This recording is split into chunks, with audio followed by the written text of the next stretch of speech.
Hello বন্ধুরা, তোমরা সবাই কেমন আছো? আশা করি ভালো আছো। আর আমি এই যে রেডি, এই আমার খাবার। সকালবেলা খাওয়া যায় না তাই মা একটাই তরকারি করেছে, পরোটাও করেছিল দিয়ে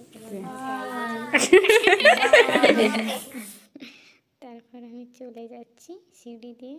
আজকে মনটা একটু খারাপ লাগছে, কারণ 3-4 দিন এখন আসবো না। কাঁথের বাড়ি থেকে যাচ্ছি, তোমাদের আমি এগরাতে যে ভাড়া থাকি সে বাড়িটাও দেখাবো। এটা তো জানো ক্যানেল পাড়ের রাস্তা, আমি ক্যানেল পাড়ে উঠে পড়েছি। শুভেন্দু অধিকারীর বাড়ির সামনে দিয়ে আমাকে যেতে হয়। প্রায় সময় দেখি অনেক সিকিউরিটি গার্ড আছে, তো আজকে একটু দেখার সুযোগ হয়েছিল তাই আমি একটু ক্যাপচার করে নিলাম।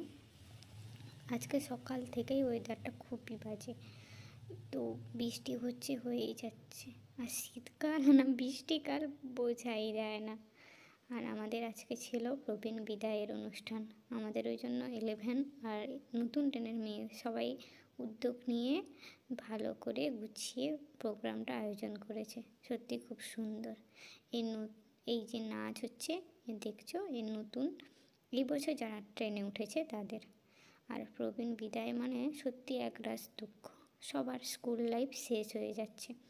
আমরাও ভাবতাম স্কুল লাইফের পরে হয়তো সব বন্ধুত্ব থাকবে, কিন্তু অতটা হয়ই না। কারণ কোন কলেজে পড়বে, সবাই বিচ্ছেদ হয়ে যায়, হয়তো কিছু সময় পরে আবার এক হয়। আমাদেরও কষ্ট হয়েছে, এদেরও সবার অনেকের কষ্ট, কান্নাকাটি অনেকে করছিল। কিন্তু এই যে নাচের মাধ্যমে বলছি, আর এই মেয়েটা সত্যিই খুব সুন্দর নেচেছিল। আর মেয়েটার নাম বলছি না।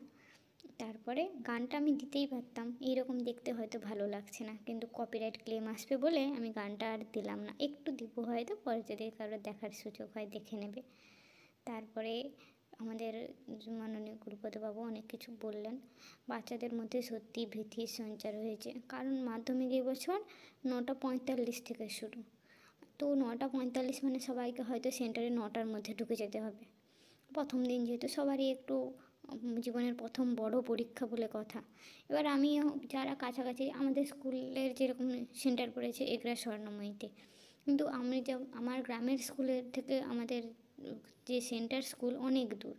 তারা কীরকম যাবে, যাতায়াত করবে, তারপর ঠান্ডায় সত্যি তাড়াহুড়া করার কোনো দরকারই ছিল না মনে হয়। এতদিন ধরে চলে এসেছিলো 12টায় পরীক্ষা, এখন হয়ে যাচ্ছে 9:45-এ পরীক্ষা। সে যাই হোক, সবাইকে জানাই ভালো করেও যেন পরীক্ষা দেবে।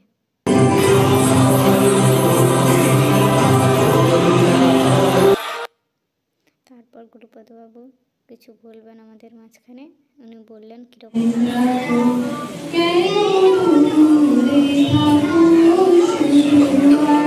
খুব সুন্দর করে আমাদের একটা গান শুনিয়েছিল। গানটা সত্যি খুব সুন্দর গেয়েছে খালি গলায়, কারণ আমাদের কাছে বেশি সময় ছিল না, তার উপরে আবার অ্যাডমিটও দিতে হতো।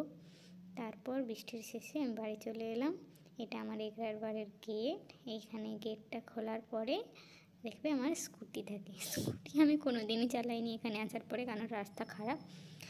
এই এগরা থেকে কাঁথির রাস্তা নতুন তৈরি হচ্ছে, খারাপ বলেই আমি এখানে আছি। রাস্তাটা ভালো হলে আমি আবার বাড়ি চলে যাবো আর আনন্দও তো হয়ে যাব। ওকে বাই, টাটা, কালকে আবার দেখা হবে।